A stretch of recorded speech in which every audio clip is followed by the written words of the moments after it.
Sumara Khan.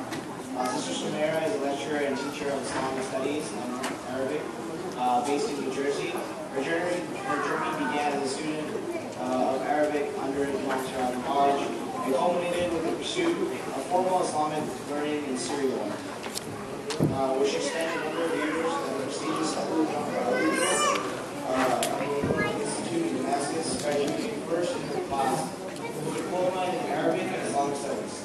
While in Damascus, she earned the admiration of her teachers and peers who served as the translator for the Grand Mufti of Syria, Sheikh Ahmed in the sisters' classes. She holds scholarly licenses and jazas in Quran, in the reading of Hafs and Shubha, in the 6 books of Hadith, the Mutawa of Imam Malik, the 40 Hadith of Imam Nawawi, and various classical texts. She also possesses the general ijaza to transmit from the well-known Dr. Akram Nadwi and Sheikh Walid Idris. She is involved with the Abubakr Institute and was a single top scorer out of more than 200 students at the Hope Summit annual attendance in 2009. Sister Sumara Khan is an alumni of the Institute and teaches Tajweed at the Quran Literacy Institute in Somerset, New Jersey. She is the mother of 3, married to Dr. Hussein, and lives in Seattle, New Jersey. Inshallah, Sister Sumara Khan will be talking about the best mother, Asma, bint Abubakr.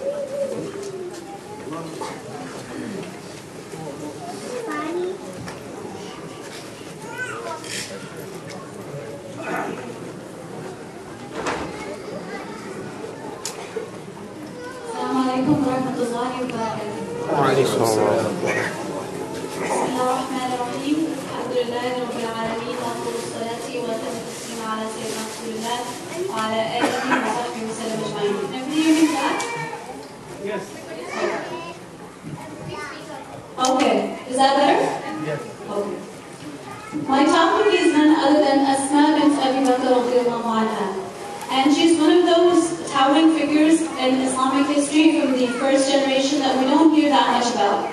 So today I want to introduce all of you to her. She comes from an amazing family of believers. Her father is none other than Abubakr radiyallahu anhu, and he is a Siddiq, which is a rank only below the rank of prophethood. She is the eldest daughter of Abubakr radiyallahu anhu. She is the younger half-sister of Aisha radiyallahu anha, the beloved wife of the Prophet sallallahu alaihi wasallam. Her husband is Zubayr bin Awwam radiyallahu anhu. He is one of the Ashra Mubashara, one of the foremost of the Sahaba, the cousin of the Prophet sallallahu alaihi wasallam.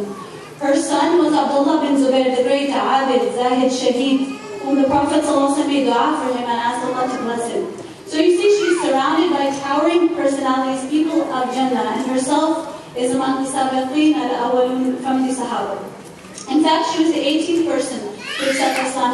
So she's in this very special group of the foremost batch of believers. Now, being the eldest daughter of Abubakr radiyallahu anhu, she had access to a lot of information and inside information that other Sahabiyat did not have access to. She was the closest to the Prophet sallallahu alaihi wasallam and Abubakr radiyallahu anhu in terms of their plans when they made the hijrah. She knew what was going on immediately with Abubakr radiyallahu anhu, the Prophet, because she was the eldest daughter. So when the Prophet sallallahu alaihi wasallam made the plan to make the hijrah, she was one of the few elite who actually knew about the secret plan, and she played a critical role in facilitating that hijrah at various stages of that process, as we'll see. As you know, the Quraysh had made the situation unbearable for even the Prophet ﷺ at that point. They were not even allowing him to make the hijrah peacefully. So when the Prophet ﷺ and Abu Bakr went missing, they could not be found in their home. Abu Jahl went to the house of Abu Bakr radiyallahu anhu. But who did he find her? Only Asma. So he asked her where Abu Bakr radiyallahu anhu was, because they knew wherever he was, that's where the Prophet ﷺ would be. And of course, look at the way she answered him. She didn't say, I don't know. She said, how should I know? So she was very careful with her words so that she would not lie, but at the same time she would not give away the secret of the Prophet ﷺ. And of course, we know what Abu Jahl did. According to who he was, he slapped her so hard that her earring fell off. But she bore everything with patience, just to not to give away the secret of the Prophet ﷺ. And of course, you know what happened after that. an intense manhunt was organized to find the Prophet ﷺ and Abubakr radiallahu anh. Grand prize of 100 camels was announced. So at this point, we have to imagine that now the Prophet ﷺ and Abubakr radiallahu anh, they have become the most wanted of the Quraysh. Everyone was looking for them. A grand prize was on their heads. So no risk was greater at that time than to help the Prophet ﷺ and Abu Bakr radiallahu anh. So no risk was greater, but no person was braver than Asma radiallahu anha, who braced herself for this task, and she was the one who would go to the cave of Thawr, where the Prophet ﷺ and Abu Bakr radiallahu anh were hiding, and they were actually there for 3 days, and she went there not once, but several times a day to provide them with much needed food and water, thus replenishing them in those critical days. Now generally, when we hear about the story of the hijrah, we hear about, of course, we focus on the Prophet ﷺ, of course, as we showed in Abu Bakr radiallahu anh. We don't always hear about Asma when we hear the story of the hijrah. What is the lesson that we can extract from this? The role that Asma radiallahu anha played shows us that you don't have to be the hero of every story to play a role of lasting reward and lasting consequence. Look at what she did for the Prophet ﷺ at that time. Because of this story, because of what she did for them in that time, that critical time, she got the title that she became famous for the rest of her life, which is Bint. And this title means the owner of the two belts, because of the way she helped the Prophet ﷺ. She needed to tie his food to the saddle of the camel, but there was nothing to tie the food to the saddle with. So what she did is she tore off her belt, divided her waist or her belt into half, and she kept one and tied the other, used the other to tie the foot of the Prophet ﷺ. And the Prophet was so impressed and pleased with her intelligence that he gave her this title, and told her that in place of this one belt that she had sacrificed, she would be given 2 in Jannah. Thereby she received the tidings of Jannah from the Prophet ﷺ. So she is also among the women who are promised, who are given the glad tidings of paradise, and she became famous with this title for the rest of her life.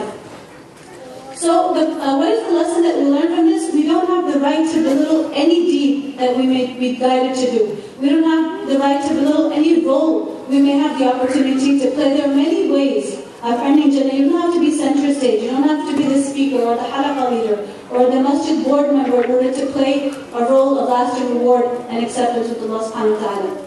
Now I want to talk a little bit about Asma's skill. Everything she did, she perfected it. Just look at how she provided food and water to the Prophet ﷺ at this time. You know, the cave of Thawr was surrounded by desert, so anyone who walked there, their footsteps could have given her secret way that someone was delivering food and water to the Prophet ﷺ. So what did she do? She organized a way to have these footsteps made invisible. So what she did is, there was a shepherd by the name of Ibn Fuhayra, and he was actually a former slave that Abubakr radiallahu anh had freed, and he had then become a shepherd.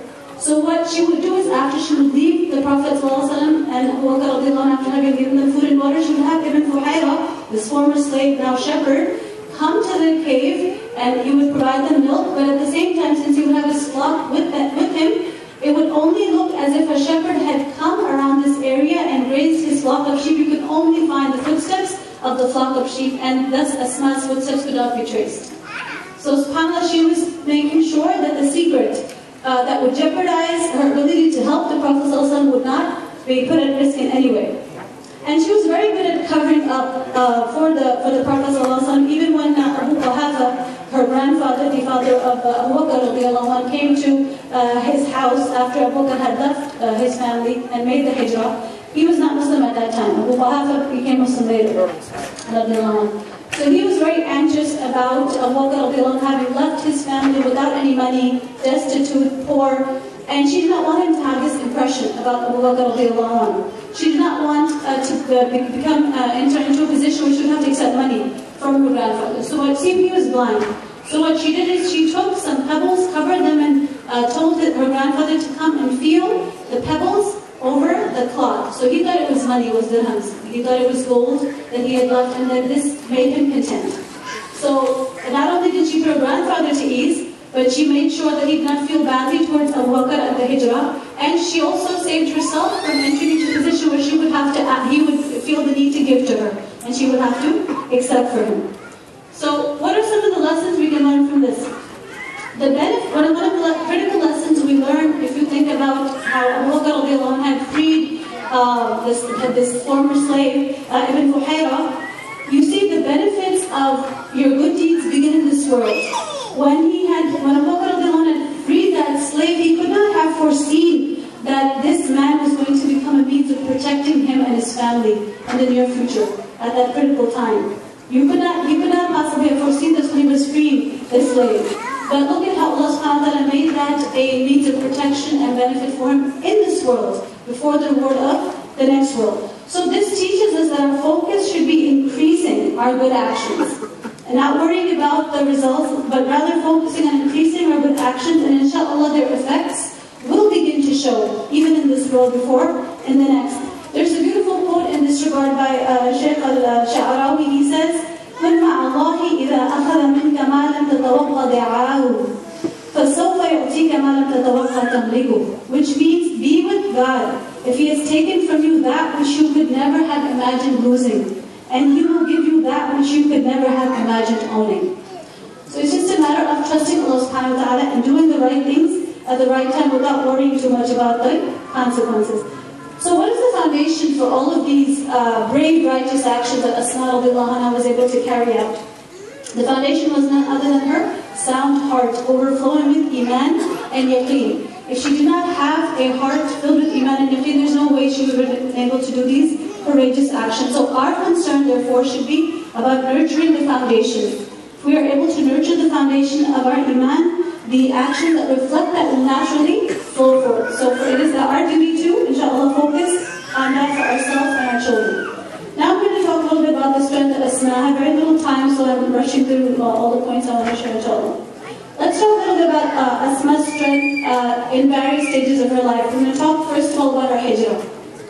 You know, after Abubakr and the Prophet made their hijrah, the rest of the Muslims that were left back in Mecca, they're making the hijrah according to their varied circumstances. Whoever was able to go, the group they were able to go, that's how they were basically planning it and going.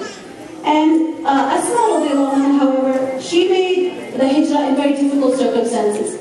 When she made the hijrah, she could have decided to go later, but she wanted to go as soon as it was possible. And this was with the daughter of the Prophet, Fatima Aisha. She decided to go with them even though she was physically distressed because of the late stage of her pregnancy.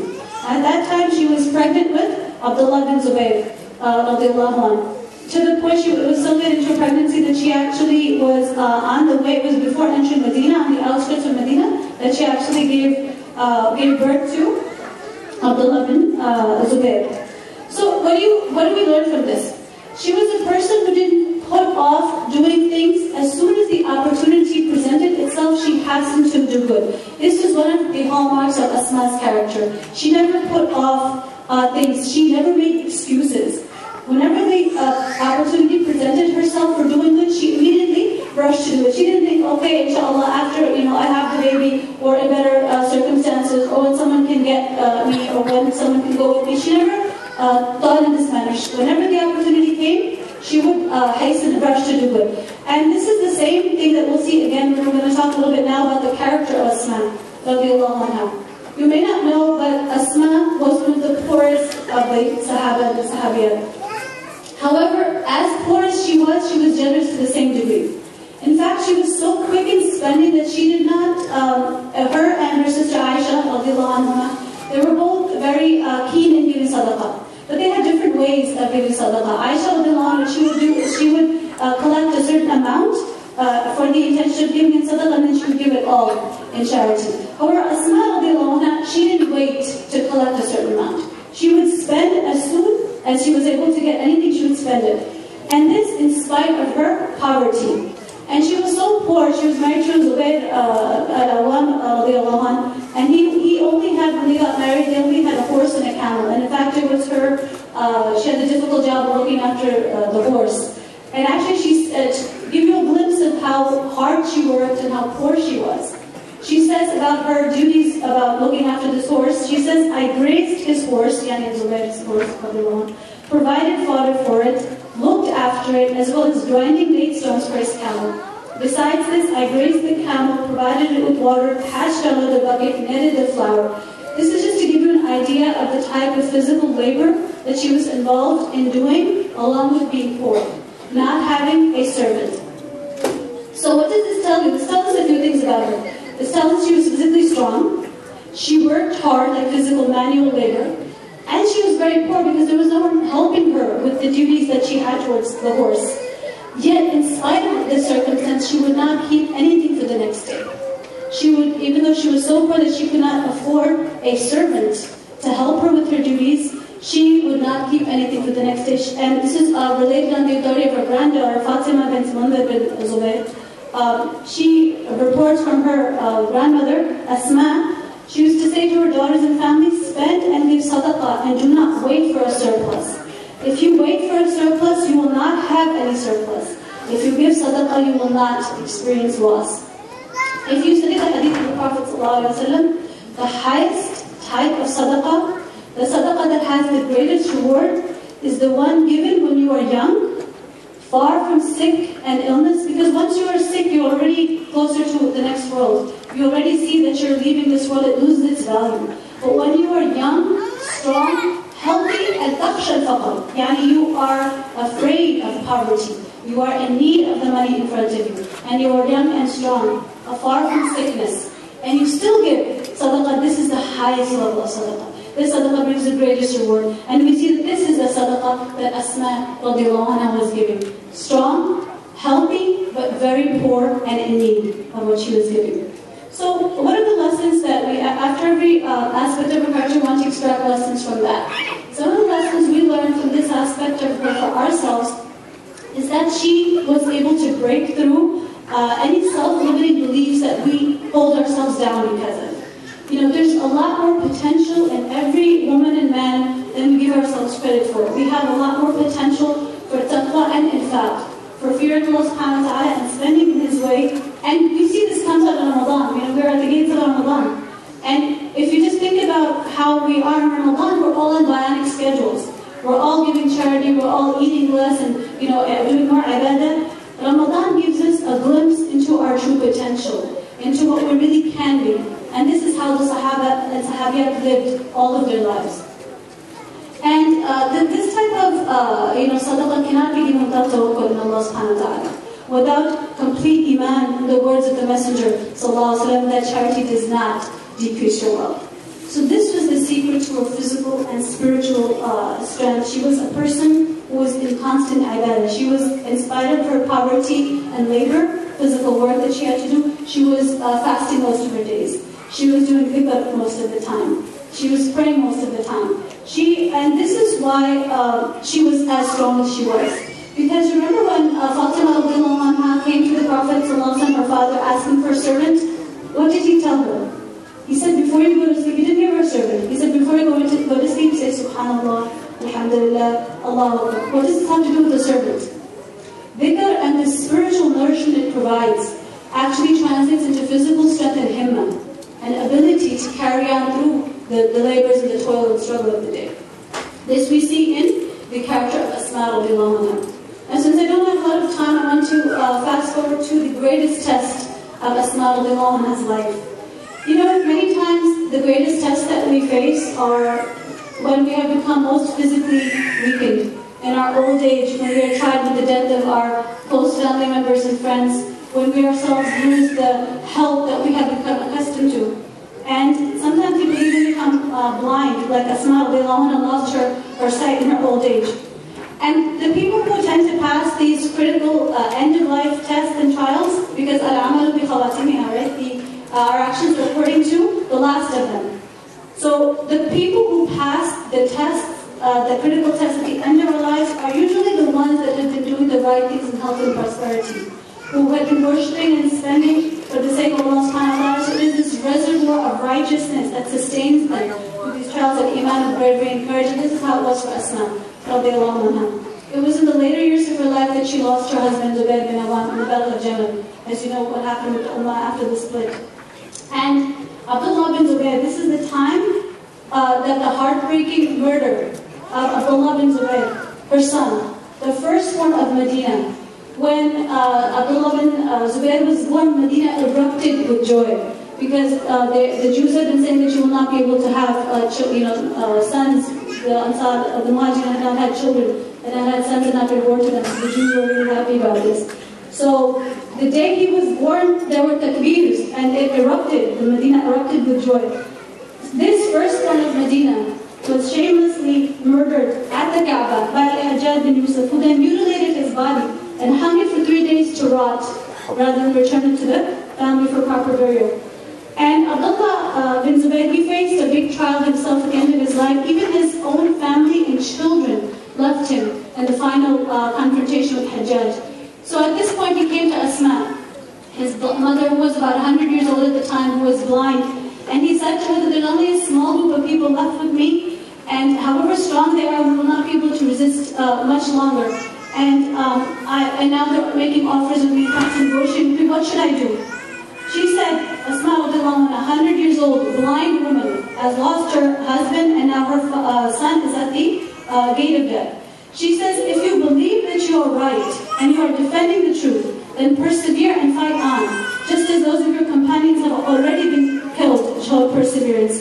If, however, you desire this world, then what a miserable wretch you are. You are the worst wretch if you desire this world. And how much longer will you live in this world? Anyway, you will have destroyed yourself and all your men for nothing. So Abdullah, when he heard this, he said, then I will surely be killed, without any doubt. And she said, that is better than surrendering to Al-Hajjaj. And he said, I don't fear death, it's just that I'm afraid what they're going to do to my body after they kill me, they're going to mutilate me. He expected this, and in fact this is what happened. She said that a slaughtered goat does not feel any pain after it is skinned. SubhanAllah, this is a mother saying these kinds of words. She is ready for the slaughter of her son and encouraging him. And at this point he was so happy, he got up, kissed her forehead, and said, what an excellent mother you are. I came to you at this time to hear what I have heard. This is also my opinion. I just wanted to make sure that your opinion agreed with mine, so you would be pleased with me at the end of my life. Here I am going towards what is pleasing to you, so if I am killed, do not grieve for me, and pray to Allah. And she says, look at what she responded. She said, I would only grieve for you if you were to be killed fighting in a useless and unjust cause. And at this point she said, come close to me, my son, because she knew this was the last time that she was going to see him. And like someone said, no matter what I say or anyone says about this final conversation between Asma and Abdullah radiallahu anhu, there's no way we can capture the level of iman and taqwa that was floating in that moment when they were having this conversation. He knelt in front of his blind mother and she started to kiss him. She started to hug and kiss his head, his face, his neck, and at this point she noticed that he was wearing some armor. And she said, what is this, my son? And he said, it is armor. And she said, these aren't the clothes of the person desiring shahada. These aren't the clothes of someone who wants to become shaheed in the way of Allah subhanahu wa ta'ala. Take them off. And he said, I only wore this to comfort you, because he didn't want to go to her thinking that, he doesn't have anything and he's going to be, feel more pain. He said, take it off, but wear a robe, so that when you fall, your aura will not be exposed. SubhanAllah, even at that time she's worrying about the minute details of the Sharia in terms of aura and exposure, although technically they wouldn't apply in that situation. And she told him to fight bravely. You are the son of Subayr, you are the grandson of Abubakr, your grandmother was Safiya bint Abdul Muttalib, fight bravely. And in fact, it is said that he fought so bravely from noon until the evening that all of his men were killed. He was the last, still standing at the age of 72 years old. He was still standing and fighting until they threw a rock on his head, and then he fell down. And it is said the day that he died, Makkah burst with tears. Makkah erupted with tears, just as Medina has erupted with joy on the day of his birth. And they cut off his legs, and they cut his head, and they hung his body for 3 days. And the men of Al-Hajjaj started saying, Takbir Allahu Akbar, Takbir Allahu Akbar. And Abdullah bin Umar, he came and he stood in front of him and he said, I was there the day Abdullah was born, and today I am here the day he has died. And the day he was born, the people made takbir, and the people who made takbir the day he was born are better than the people who are making takbir today, the day he has died and been mutilated. And it is said that after he died, they hung a dead cat around his waist to make the stench even worse. But subhanAllah, the narrations report that there was a fragrance emanating from his body even 3 days after they had done this to him. And then Hajjaj had the audacity to he refused to take the body down. Even the men of Hajjaj said, it's been 3 days, take the body down. He says, Wallahi, I won't take the body down until Asma comes and begs me to take his body down. So after 3 days, Asma was blind. She was led to the place where he was hanging, and what did she say, subhanAllah? If you know the Arabic, it just has a different impact. أما آن لهذا الفارس أن ينزل. أما آن لهذا الفارس أن ينزل. Has the time come for this rider to come off his horse? And when Hajjaj heard these words, he felt so little, he felt so low, he himself took the body down, and he still had the audacity to call Asma to him. He wanted to break her spirit. He wanted Asma to come to him to face him after he had killed her son. And she was furious with him, that you were asking me to come to you after you've killed my son. Eventually Hajjaj came to her. And he said that, look what I have done to the sinner against Allah subhanahu wa ta'ala. Look what I have done. Allah has punished Abdullah. And she said, كَذَّبْتَ يَا عَدُوَ اللَّهِ وَعَدُوَ الْمُسْلِمِينَ. This Hajjaj bin Yusuf, the tyrant of his age, the feared one among his people. Old woman, not afraid to speak the truth to him. You have lied. Oh, enemy of Allah, enemy of the Muslims. Wallahi laqad qataltahu sawwaman qawwaman barran biwalidayhi hafidhan lihadha ad-din. Wallahi, you have killed him when he was much keen to fasting, and he prayed much most of his life. He was righteous towards his parents. He was protecting the deen of Allah subhanahu wa ta'ala. وَلَئِنْ أَفْسَدْتَ عَلَيْهِ دُنْيَاهُ لَقَدْ أَفْسَدَ عَلَيْكَ آخِرَتَهُ. If you have destroyed his dunya, remember that by killing him, he has restored your akhirah. ولقد حدثنا رسول الله صلى الله عليه وسلم أنه يخرج من فقه كذا الآخر من الشر الأول. The Prophet told us that from Faqih, 2 liars will come forward, and one will be worse than the other. The liar they had seen, and she said, the murderer, that is none other than you. Oh, Hajjaj. Hajjaj became so speechless that in spite of his tyranny and oppression, he could not utter a word. He simply got up and left. A mass murderer, unable to say a word before the matchless bravery of an old 100-year-old blind woman. When she spoke, it said sidq. She was the daughter of As-Siddiq radiallahu anhu. Asma, in closing, saw most of the 1st century of Islam. She was about 100 when she died. She witnessed the difficult beginnings of Mecca and was a part of the hijrah. She saw the golden days of Prophet in Medina and lived through the tragic split that the Ummah witnessed when she lost her nearest and her dearest ones. But this painful loss of Abdullah was the last loss she would see in this world. Just 10 days after the death of her beloved son, she too died at the age of 100 years old. Asma, the foremost of believers, about whom Allah subhanahu wa ta'ala says in Surah At-Tawbah, verse 100, والسابقون الأولون من المهاجرين والأنصار والذين اتبعهم بإحسان رضي الله عنهم ورضوا عنه وأعد لهم جنات تجري تحتها الأنهار خالدين فيها ذلك الفوز العظيم. May Allah subhanahu wa ta'ala give us the courage of Asma and those of the سابقون الأولون. سبحانك اللهم وبحمدك لا إله إلا أنت نستغفرك ونتوب. السلام عليكم ورحمة الله وبركاته. تكبير تكبير تكبير.